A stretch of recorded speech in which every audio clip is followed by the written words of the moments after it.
Okay. All right. Well, good evening, everybody. Welcome. Elon, thanks for being here. Thank you for having me. We feel very privileged. We're excited to have you. Right, so I'm going to start with some questions, and then we're going to open it up. Let me get straight into it. So Bill Gates said, "There is no one in our time who has done more to push the bounds of science innovation than you." Well, it's kind of him to say. Yeah, well, that's it. That's a nice thing to have anyone say about you. Nice coming from Bill Gates. But oddly enough, when it comes to AI, actually, for around a decade, you've almost been doing the opposite and saying, hang on, we need to think about what we're doing and what we're pushing here and what do we do to make this safe and actually maybe we shouldn't be pushing as fast or as hard as we are. Like, I mean, you've been doing it for a decade. Like, what was it that caused you to think about it that way and why do we need to be worried? Yeah, I've been somewhat of a Cassandra for quite a while, where people would, I would tell people, like, we should really be concerned about AI. They'd be like, what are you talking about? Like, they've never really had any experience with AI. But since I was immersed in technology, I have been immersed in technology for a long time, I could see it coming. But I think this year was, there have been a number of breakthroughs. I mean, the point at which someone can see a dynamically created video of themselves, like somebody can make a video of you saying anything in real time, or me. So there's sort of the deepfake videos, which are really incredibly good. In fact, sometimes more convincing than real ones. And deep real. And then obviously things like ChatGPT were quite remarkable. Now I saw GPT-1, GPT-2, GPT-3, GPT-4, the whole sort of lead up to that. So it was easy for me to kind of see where it's going. If you just sort of extrapolate the points on a curve and assume that trend will continue, then we will have profound artificial intelligence, and obviously at a level that far exceeds human intelligence. But I'm glad to see at this point that people are taking safety seriously, and I'd like to say thank you for holding this AI safety conference. I think actually it will go down in history as being very important. I think it's really quite profound. And I do think overall that the potential is there for artificial intelligence, AI, to have most likely a positive effect and to create a future of abundance where there is no scarcity of goods and services. But it is somewhat of the magic genie problem, where if you have a magic genie that can grant all the wishes, usually those stories don't end well.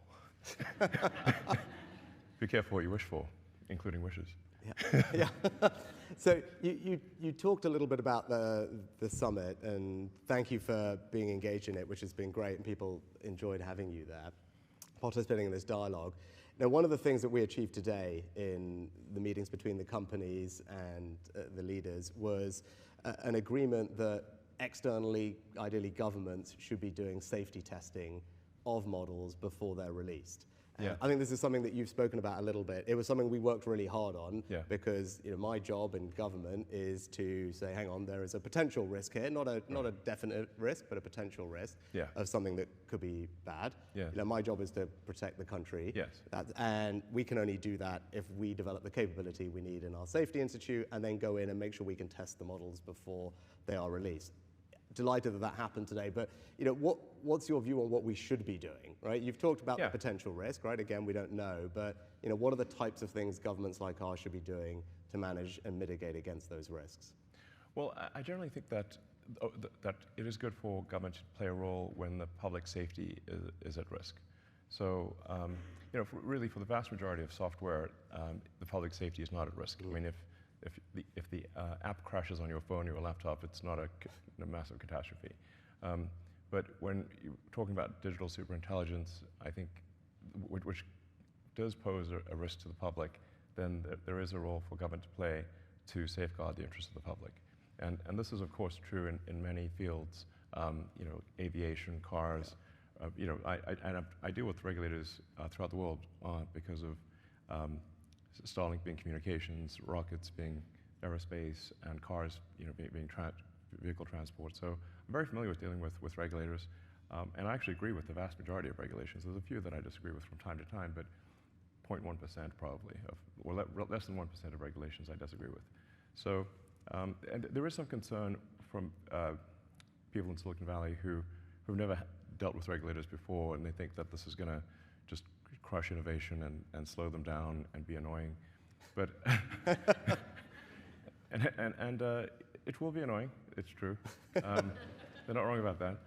But I think we've learned over the years that having a referee is a good thing. And if you look at any sports game, there's always a referee. And nobody's suggesting, I think, to have a sports game without one. And I think that's the right way to think about this, is for government to be a referee to make sure the sportsmanlike conduct and that the public safety is, is addressed, that we care about the public safety. Because I think there might be, at times, too much optimism about technology. And I say that as a technologist. I mean, so I ought to know. And like I said, on balance, I think that the AI will be a force for good, most likely, but the probability of it going bad is not 0%. Yeah. So we just need to mitigate the downside potential. And then how, you talk about referee, and that's what we're trying to Demis create. is right there. Yeah, well, there we go. I mean, and we talked about this, and Demis and I discussed this a long time ago. I'm like literally facing right at him. And actually, Demis, to his credit and the credit of people in the industry, did say that to us. Yeah. I think, Demis said it's not right that Demis and his colleagues are marking their own homework, right? There needs to be someone independent, and that's why we've developed the Safety Institute here. I mean, do you think governments can develop the expertise? One of the things we need to do is say, hang on, Demis, Sam, all the others have got a lot of very smart people doing this. Governments need to quickly tool up capability-wise, personnel-wise, which is what we're doing. I mean, do you think it is possible for governments to do that fast enough, given how quickly the technology is developing, or what do we need to do to make sure we do it quick enough? No, I think it's a great point you're making. The pace of AI is faster than any technology I've seen in history by far, and it seems to be growing in capability by at least 5-fold, perhaps 10-fold per year. It'll certainly grow by an order of magnitude next year. Yeah. So, and government isn't used to moving at that speed. But I think even if there are not firm regulations, even if there isn't an enforcement capability, simply having insight and being able to highlight concerns to the public will be very powerful. So even if that's all that's accomplished, I think that will be very good. Okay. Yeah, well, hopefully we can do better than that. Hopefully, yeah. Yeah. No, but that's helpful. Actually, we were talking before. It was striking. You're someone who spent their life in technology, living Moore's law. And what was interesting over the last couple of days, talking to everyone who's doing the development of this, and I think you'd concur with this, is just the pace of advancement here is unlike anything all of you have seen in your careers in technology. Is that fair? Because you've got these kind of compounding effects from the hardware and the data and the personnel. Yeah. I mean, the two, currently the two leading centers for AI development are the San Francisco Bay Area and the sort of London area. And there are many other places where it's being done, but those are the two leading areas. So I think if the United States and the UK and China are sort of aligned on safety, that's all going to be a good thing. Because that's where the leadership is generally. I mean, it's interesting, you mentioned China there. So I took a decision to invite China to the summit over the last couple of days. And it was not an easy decision. A lot of people criticized me for it. My view is if you're going to try and have serious conversation, you need to. But what would your thoughts? You do business all around the world. You just talked about it there. Yeah. Should we be engaging with them? Can we trust them? Is that the right thing to have done? If China is not on board with AI safety, it's somewhat of a moot situation. The single biggest objection that I get to any kind of AI regulation or sort of safety controls are, well, China's not going to do it, and therefore they will just jump into the lead and exceed us all. But actually, China is willing to participate in AI safety, and thank you for inviting them. And they, I think we should thank China for attending. When I was in China earlier this year, my main subject of discussion with the leadership in China was AI safety, and saying that this is really something that they should care about, and they took it seriously, and and you are too, which is great. And having them here, I think, was essential. Really, if they're not participants, it's pointless. It's pointless. Yeah. No, and I think we were pleased. I think they were engaged yesterday in the discussions and actually ended up signing the same communique that everyone else did. That's great. Which is a good start, right? And as I said, we need everyone to approach this in a similar way if we're going to have, I think, a realistic chance of resolving it. I was going to you talked about innovation earlier and regulation being annoying. There was a good debate today we had about open source. And I think you've kind of been a proponent of algorithmic transparency and making some of the X algorithms public. And I think we were talking about Jeffrey Hinton on the way in. Yeah. You know, he's been very concerned about open source models being used by bad actors. You've got a group of people who say they are critical to innovation happening in that distributed way.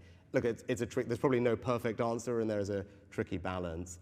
What are your thoughts on how we should approach this open source question, or where should we be targeting whatever regulatory or monitoring that we're going to do? Well, the open source algorithms and data tend to lag the closed source by 6 to 12 months.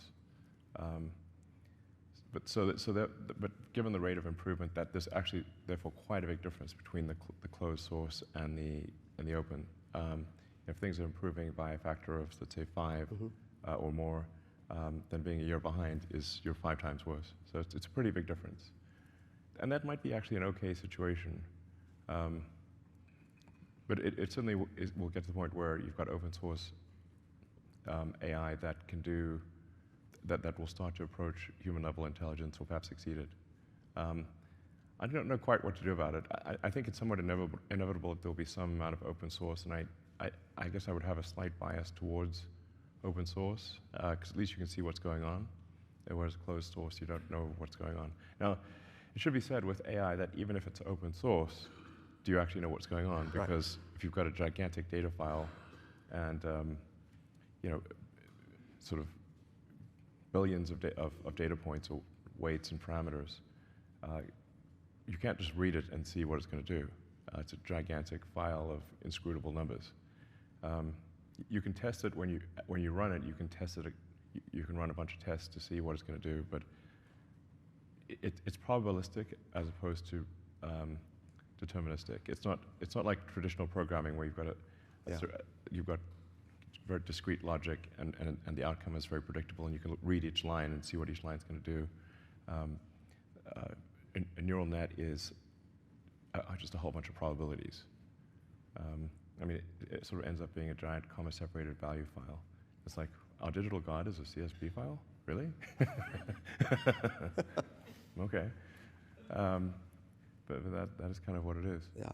No, that point you've just made is one that we have been talking about a lot because, again, conversations with the people who are developing the technology make the point that you've just made.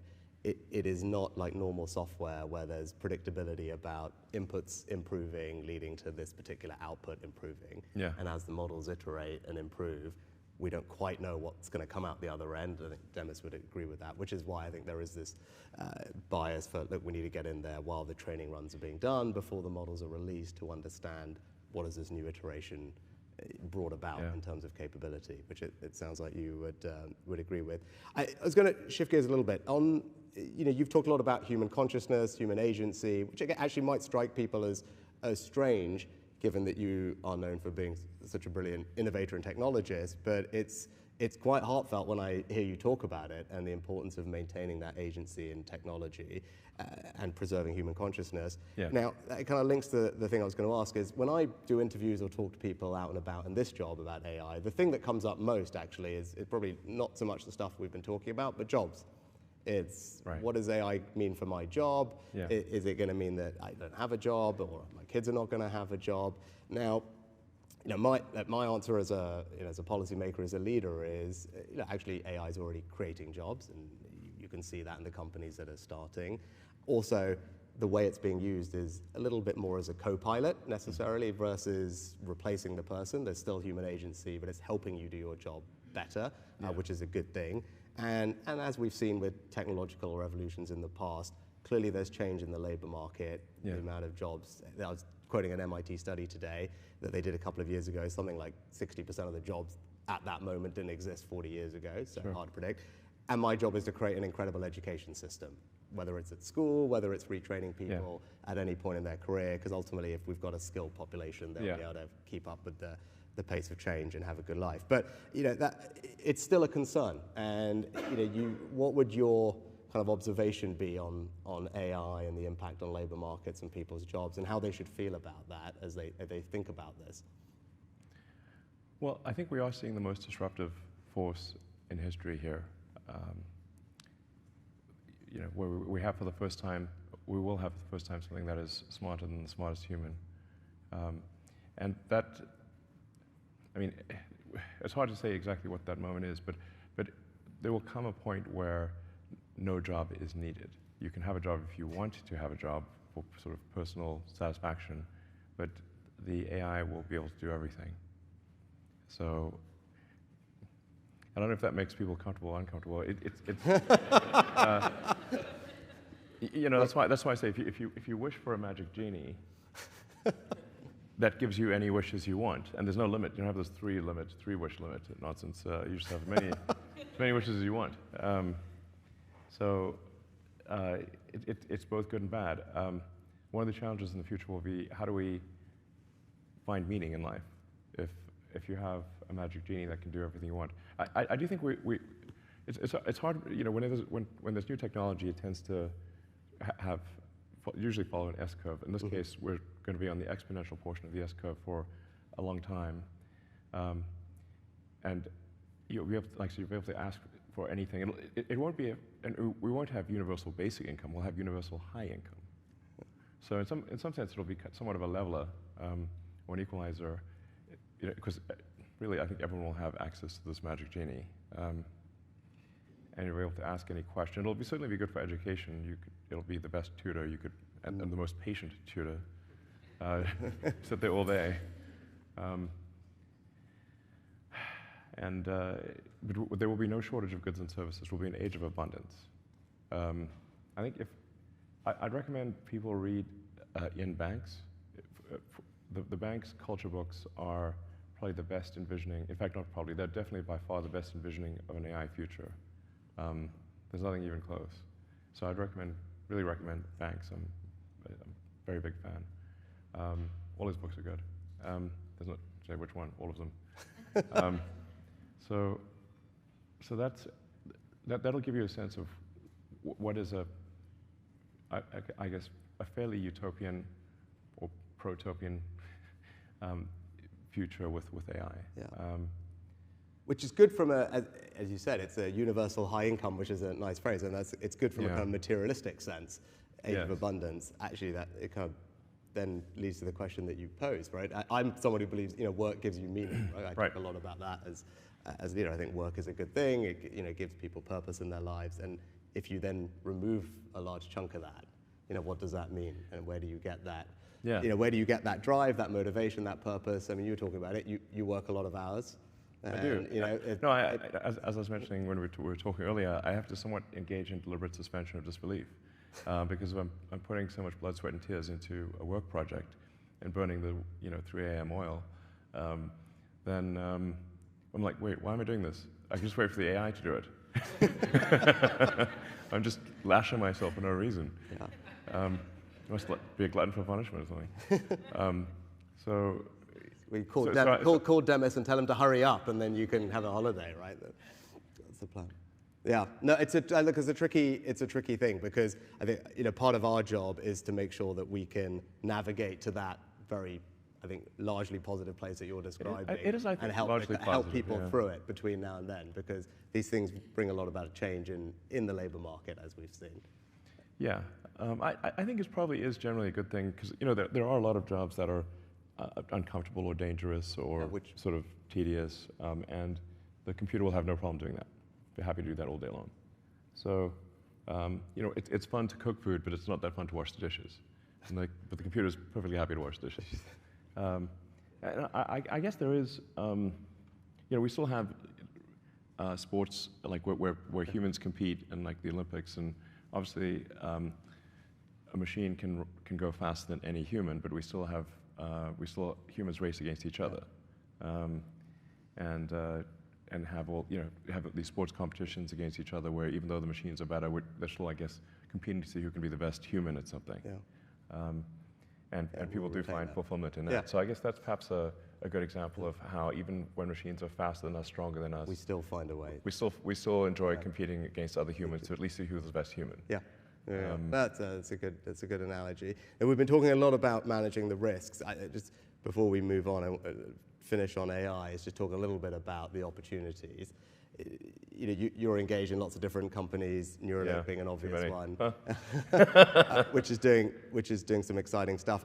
You touched on the thing that I'm probably most excited about, which is in education. Yeah. And I think many people will have seen Sal Khan's video from earlier this year, his TED Talk about, as you talked about, it's like a personal tutor. Yeah, personal tutor, an amazing personal tutor. An amazing personal tutor, and we know the difference in learning. Having that personalized tutor is incredible compared to classroom learning. So if you can have every child have a personal tutor specifically for them that then just evolves with them over time, that could be extraordinary.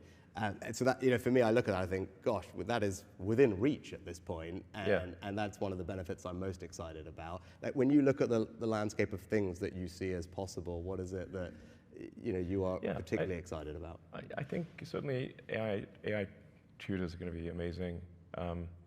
Perhaps already are. I think there's also perhaps companionship, which may seem odd because how can the computer really be your friend? But if you have an AI that has memory, and remembers all of your interactions and has read you can say like give it permission to read everything you've ever done. So it really will know you better than anyone, perhaps even yourself. And where you can talk to it every day and those conversations build upon each other, you will actually have a great friend. As long as that friend can stay your friend and not get turned off or something. Don't turn off my friend. But I think that will actually be a real thing.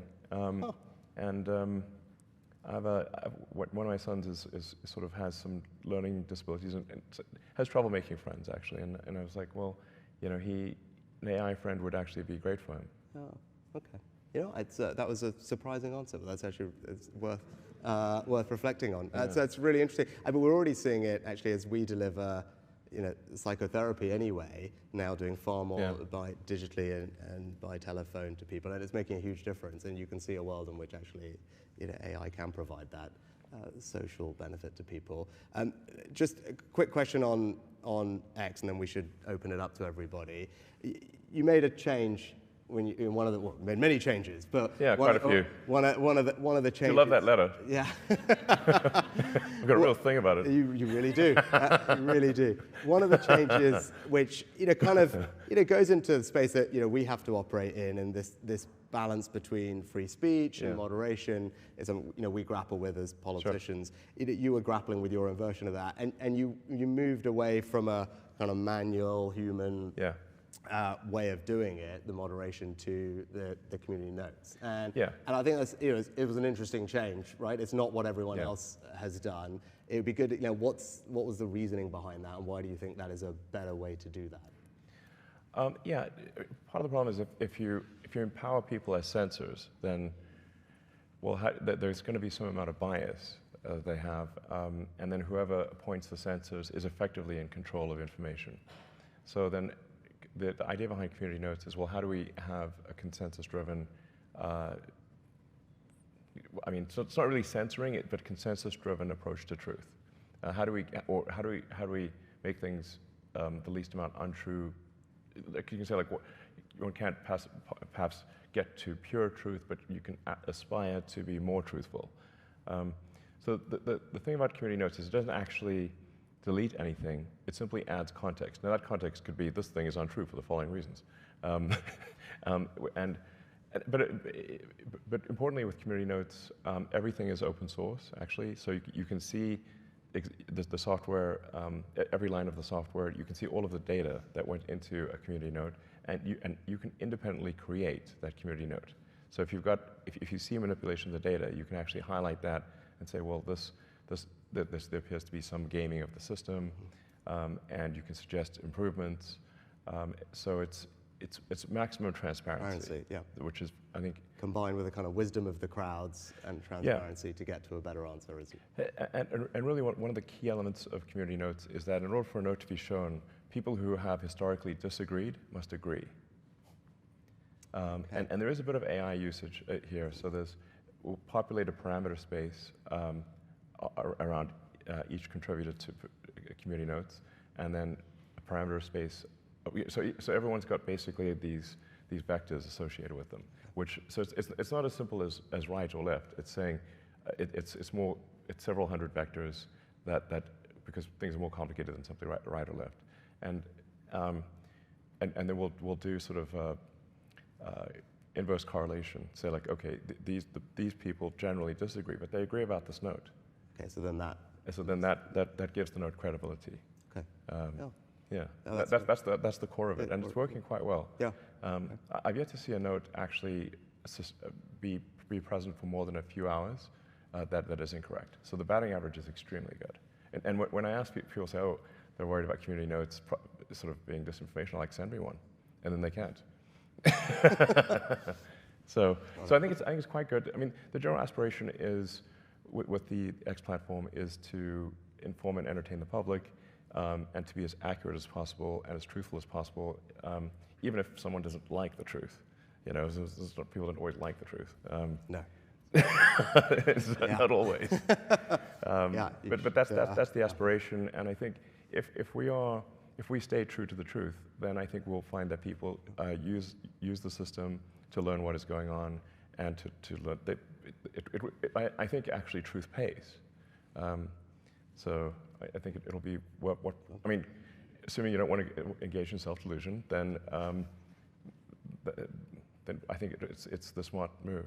You know, so. Excellent, very helpful. Right, let's open it up to all our guests here. We've got some microphones. They'll come. Put your hands up. They'll come and find you. We've got yes. Go for it. Thank you.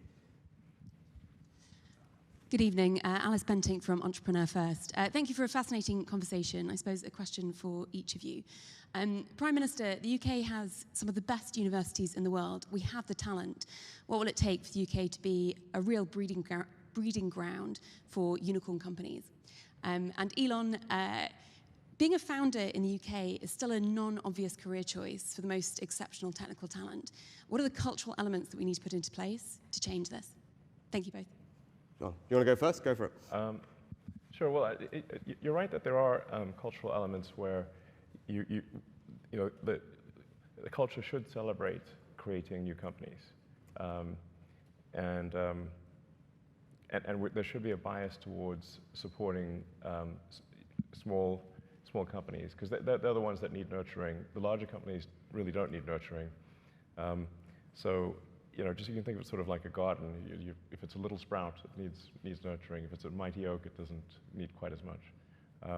So I think that is a mindset change that is important. But I should mention that London is, you know, London and San Francisco, or the Bay Area, are really the two centers for AI. So London is actually doing very well on that front. The two leading locations on Earth, and you know, San Francisco's probably ahead of London, but London's really very strong, or London area, Greater London, home counties, I guess. Keep going. So I'm just saying objectively this is the case, but you do need that.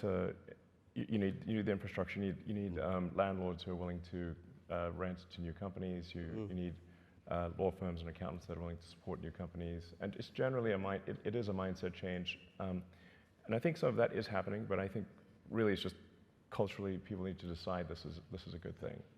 Yeah. Yeah. No, actually, well, thanks for what you said about the UK. It's something that we work hard on. Lots of people in the room are part of what makes this a fabulous place for innovative companies, including Alice. So, Alice, what I'd say is, you know, my job is to get all the nuts and bolts right, make sure that all of you are starting companies can raise the capital that you need, everything from, you know, your seed funding with our incredible, you know, EIS tax reliefs, all the way through to, you know, your late stage rounds, and we need reform of our pension funds, and the Chancellor's got a bunch of incredible reforms to unlock capital from all the people who have it and deploy it into growth equity, right? That is a work in progress. We're not there yet, but I think we're making good progress. We need talent, we need people, you know, so that means an education system that prioritizes the things that matter and You've seen my reforms. I go on about more maths, more maths, more maths. But I think that is important. But also attracting the best and the brightest here. If you look at our fastest growing companies in this country, and I think it's probably the same in the US, over half of them have a non-British founder. Right? And so that tells you we've got to be a place that is open to the world's best and brightest entrepreneurial talent. So the visa regime that we've put in place, I think, does that, makes it easy for those people to come here. And then actually it's the thing that we spent the beginning of the session talking about, the regulation, right? Making sure that we've got a regulatory system that's pro-innovation, that, yeah, of course we always need guardrails on the things that will worry us, but we've got to create a space for people to innovate and do different things. Those are all my jobs. The thing that is tougher is the thing that Elon talked about, which is culture, right? It's how do you transpose that culture from places like Silicon Valley across the world, where people are unafraid to give up the security of a regular paycheck to go and start something, and be comfortable with failure. You talked about that a lot. I think you talked about it more when you were playing games, right? But like, you've got to be comfortable failing and knowing that that's just part of the process. And that is a tricky cultural thing to do overnight, but it's an important part of, I think, creating that kind of environment. Yeah, if you don't succeed with your first startup, it shouldn't be a sort of a catastrophic career-ending thing. It should be, well, good.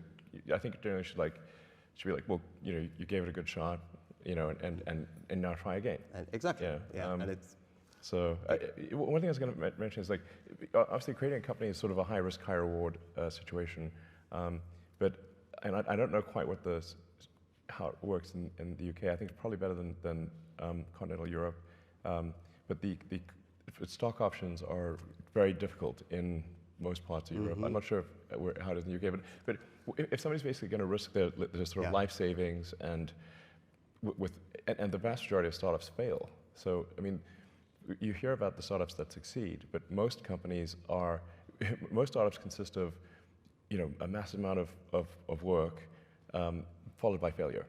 That's actually most companies.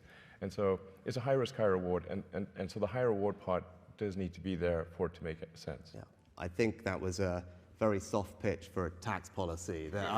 Chancellor. But I can tell you, so look, I agree, and we have, I think, relative to certainly European countries, but certainly the US, definitely California, a much lower rate of capital gains tax. Okay. Right. So for those people who are risking and growing something, we think the reward should be there at the end. So it's 20% capital gains tax rate. And on stock options, I don't know if we've got anyone from Index Ventures in the room. So Index, one of our leading VC funds here, they do a regular report looking at most countries' tax treatment of stock options. Yeah. And when I was Chancellor, Treasury Secretary equivalent, we were, I think, down at, we were pretty good, but we were 4th or 5th. And I said, we need to, for exactly the reason that you mentioned, I was like, this has got to be the best place for innovators. We need to move that up. And I think in the last iteration of that report, we had, because of the changes that Jeremy and I had made, we have moved up to, I think, 2nd from memory. Okay, so great. Hopefully that should give you and everyone else some comfort that we recognize that's important. Because when people work hard and risk things, they should be able to enjoy the rewards of that. High risk, high reward. Yeah, and I think we very much have a tax system that supports that, and those are the values that I believe in, and I think most of us in this room probably do as well. Right, next question. I've got Seb in front of me, and then I'll come over here. Go on, Seb. Thanks very much. We've talked about some really big ideas, global changing ideas. I'm really interested, particularly in the context of creation of science and technology, super hubs and so on. How does that map onto the everyday lives of people living in, say, Austin, Texas, to choose one around you, or in my case, Nottingham, East Midlands? How do you see that evolving for people, every day? The sort of everyday effects of AI? Yeah. For context, Elon, so Seb runs our equivalent of CVS, right, or Walgreens. So, when actually I visited, right, so he's got millions of people coming in his shops every day, and it's making sure, how do we make this relevant? I think, Seb, is your question. How is this relevant to that person? Maybe actually, I'll go first on that, because I think it's a fair point. I was just going over with the team a couple of things that we're doing, because I was saying, how are we doing AI right now that it's making a difference to people's lives? And we have this thing called gov.uk, which actually, when it happened several years ago, was a pioneering thing. All the government information brought together on one website, gov.uk, and so you need to get a driving license, passport, any interaction with government. It was centralized in a very easy, relatively easy to use way. Better than most. Better than most. Yeah, Yeah. exactly. So we're about to deploy AI across that platform. Yeah. So that is something that I think several million people a day use, right? So a large chunk of the population is interacting with gov.uk every single day to do all these day-to-day tasks, right? Every one of your customers is doing all those things. And so we're about to deploy AI into that to make that whole process so much easier. Because some people will be like, look, well, I'm currently here and I've lost my passport and my flight's in 5 hours. At the moment, that would require how many steps to figure out what you do. Actually, when we deploy the AI, it should be that you could just literally say that and boom, boom, boom, boom, boom. This is what we're going to do. Walk you through it, and that's going to benefit millions and millions of people every single day, right? Because that's a very practical way in my seat that I can start using this technology to help people in their day-to-day lives, not just healthcare discoveries and everything else that we're also doing. But I thought that's quite a powerful demonstration of literally your day-to-day customer seeing actually their just day-to-day life get a little bit easier because of something that Elon Demis and others in this room have helped create. Yeah, no, exactly. The most immediate thing is just being able to ask, like having a very smart friend that you can ask anything. Right. Ask how to make something, how to solve any problem, and it'll tell you. And obviously companies are going to adopt this, so I think you'll have much better customer service, I guess, essentially. That'll probably be the first thing you notice. And then we talked about education. Yeah. So having a tutor, so if you're trying to understand a subject, like having a phenomenal tutor on any subject, that's really pretty much there already almost. I mean, we need to, obviously AI needs to stop hallucinating before, it can't give you, we still have a little bit of the problem where it can give you an answer that's confidently wrong, with great grammar, and bullet points and everything and citations that was not real. So it has to be, okay, we need to make sure it's not giving you confidently wrong tutor answers. But that's going to happen pretty quickly where it is actually correct. Which, so, I was going to say, for any parent who was homeschooling during COVID and realizing what their kids needed to be helped with, that will come as an enormous relief, I think. Yeah. So, very, very good. Right, let's go questions over here. Who have we got? Have we got any microphones? Or Brent, are you there? Perfect. Hi, Brent Hobman. So, you've spoken eloquently about abundance and the age of abundance. So it feels like obviously with AI, it's everything, everywhere, all at once. But with robots, and to get the age of abundance, we'll need a lot of robots. I know you're working a lot on robots as well. Are there sort of constraints that we should think of, and our politicians should be thinking of, that one country might get heavily behind in robots that can do all of these things and enter the age of abundance, and therefore be at a strategic disadvantage? Well, really anything that can be actuated by a computer is effectively a robot. So you can think of, frankly, Tesla cars are robots on wheels. Anything that's connected to the internet is effectively an endpoint actuator for artificial intelligence.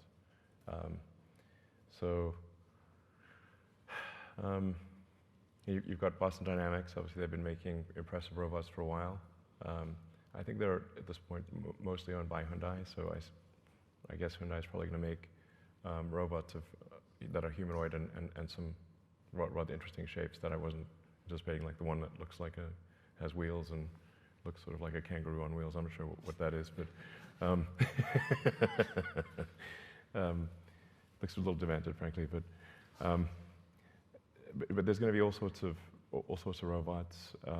You've got the company Dyson in the UK, which I think does some pretty impressive things. I think the UK will not be behind, actually, on that front.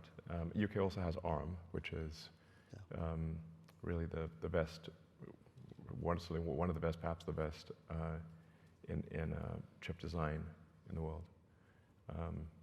Tesla uses a lot of ARM technology. Almost everyone does, actually. So I think the UK is in a strong position. Germany obviously makes a lot of robots, industrial robots. I think generally countries that make robots of any kind, even if they seem somewhat conventional, will be fine. I do think there is a safety concern, especially with humanoid robots, because at least the car can't chase you into this building, not very easily, or chase you up a tree, or you can sort of run up a flight of stairs and get away from a Tesla. I think there's a Stephen King movie about that. If your car gets possessed. But if you have a humanoid robot, it can basically chase you anywhere. So I think we should have some kind of hardwired local cutoff that you can't update from the internet. So anything that can be software updated from the internet obviously can be overridden. But if you have a local sort of off switch where you perhaps say a keyword or something, and then that puts the robot into a safe state, some kind of localized safe state ability, an off switch, where you don't have to get too close to the robot. I don't know. So if we've got millions of these things going all over the place. You're not selling it, just, like that. No, I know. I'm saying this is something we should be quite concerned about, because if the robot can follow you anywhere, then, what if they just one day get a software update and they're not so friendly anymore? Then we've got a James Cameron movie on our hands. It's funny you saying that, because in our session that we had today, I would say they made exactly the same point, right, Emma? So they're talking about movies, actually without mentioning James Cameron, they're talking about James Cameron movies. But they're saying, if you think about it, it's not just those movies, but any of these movies, trains, subways, metros, cars, buses, they said all these movies with the same plot fundamentally all end with the person turning it off, right? Or finding a way to shut the thing down. And they were making the same point that you were about the importance of actual physical off switches. Yeah. And so all the technology is great, but fundamentally this same movie is played out 50 times. We've all watched it, and it all fundamentally, the point I'm referring to, right? It all ends in pretty much the same way, with someone finding their way to just do the thing. Which is kind of interesting that you said a similar point, right? Yeah. It's probably not the obvious place you'd go to, but maybe that could be one of the tests for the AI. We should say, like, blank is your favorite James Cameron movie. Fill in the blank. Yeah, excellent. Right. Yes, we got over there. Yep, perfect. Hi, question for you both. So I'm a founder of a AI and ML scale-up in the third centre for AI, which is Leeds in the north of England. I'm a bit biased. Since the launch of ChatGPT, 3 months after that, we saw a real increase in phishing attacks using much more sophisticated language patterns. What do we do to protect businesses, consumers, so that they trust this technology better? And how do we bring them along that journey with us? Well, I think we shouldn't trust it that much, actually. It is actually quite a significant challenge, because we're getting to the point where even open source AI can pass human capture tests. So, this is, are you a human? Identify all the traffic lights in this picture. You're like, okay. AI is going to have no problem doing that. In fact, it'll do it better than a human and faster than a human. So we're like, how do you, at the point at which it's better passing human tests than humans, then, well, what tests actually make sense? That is a real problem. I don't actually have a good solution to it. That's one of the things we're trying to figure out on the X platform is how to deal with that, because we really are at the point where even with open source, readily available AI, you don't need to be sort of leading the field. You can actually be better than humans at passing these tests. And that's sort of why we're thinking, well, perhaps we should sort of charge $1 or £1 a year. It's a very tiny amount of money, but it still makes it prohibitively expensive to make 1 million bots. Or especially if you need 1 million payment methods, then you run out of sort of stolen credit cards pretty quickly. So that's sort of where we're thinking, like, we might have to sort of just charge some very tiny amount of money, 0.3 cents a day effectively, to deal with the onslaught of AI-powered bots. And that is still a growing problem, but it will be, I think, perhaps an insurmountable problem next year. So, and then you have to worry about, well, manipulation of information, making something seem very popular when in fact it is not, because it's getting boosted by all these likes and reposts from AI-powered bots.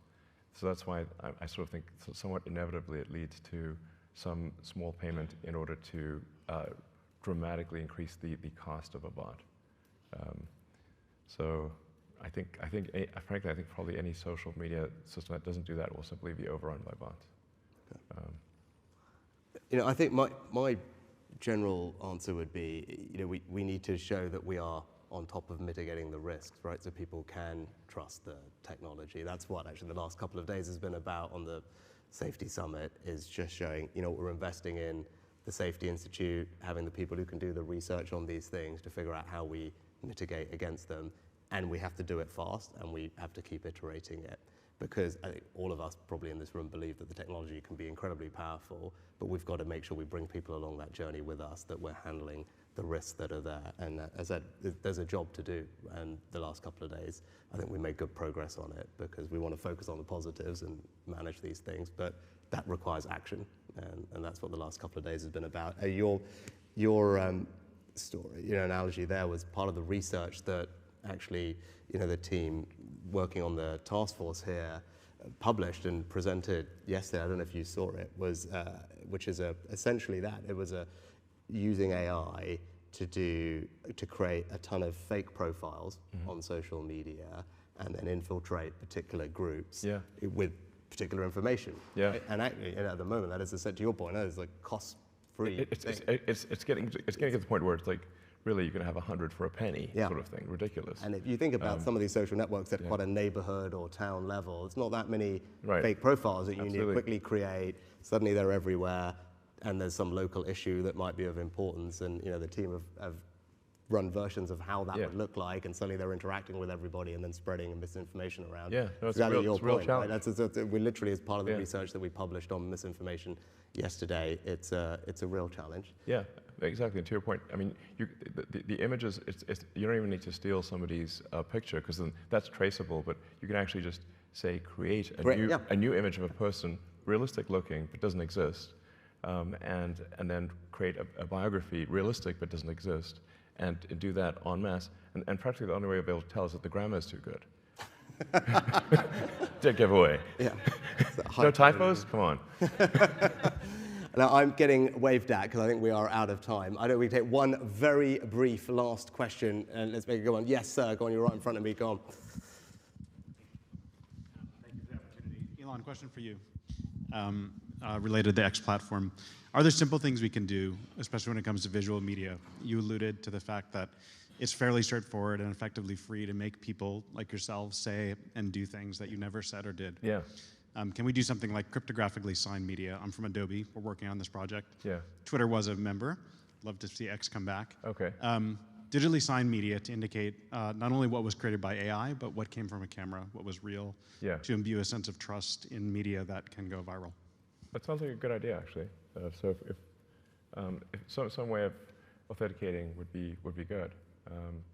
So yeah, that sounds like a good idea. We should probably do it. Yeah. There you go. And actually, on that point, so I've already, so this is particularly pertinent for people in my job, right? And I've already had a situation happen to me with a doctored image that goes everywhere, negative. By the time everyone realizes, well, that's fake, and we should stop sending it, the damage is done. And actually, we were again reflecting today. If you think next year, you've got elections in, I think, the US, India, I think Indonesia, probably here. There you go. Massive news. And actually, you've got just an enormous chunk of the world's population is voting next year, right? And you've got EU elections as well. Yeah. Actually, just these issues are right in front of us. Next year is where big elections across the globe, probably the first set of elections where this has been a real issue. Yeah. So figuring out how we manage that is, I think, kind of mission critical for the people who want the integrity of our democracy. Yeah, I mean, some of it is quite entertaining, like the Pope in the puffer jacket. Have you seen that one? I haven't. That's amazing. But I mean, I still run into people who think that's real. I'm like, well, what are the odds he's wearing a puffer jacket in July in Rome?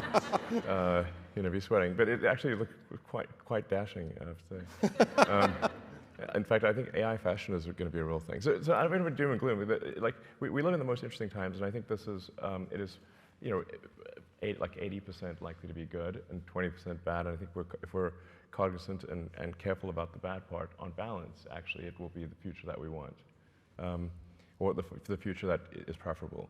And it actually will be somewhat of a leveler, an equalizer, in the sense that I think everyone will have access to goods and services and education, and so I think probably it leads to more human happiness. So I guess I'd probably leave on an optimistic note. Perfect. Yeah. That is a great note to end on. I think that we all want that better future. Yeah. We think it's there. The promise of it is certainly there. Lots of people in this room, including yourselves, are working hard to make it happen. Our job in government is to make sure it happens safely. But on the basis of this conversation in the last couple of days, I'm certainly leaving more confident that we can make that happen. Yeah. So it's been a huge privilege and pleasure to have you here. Well, thank you very much.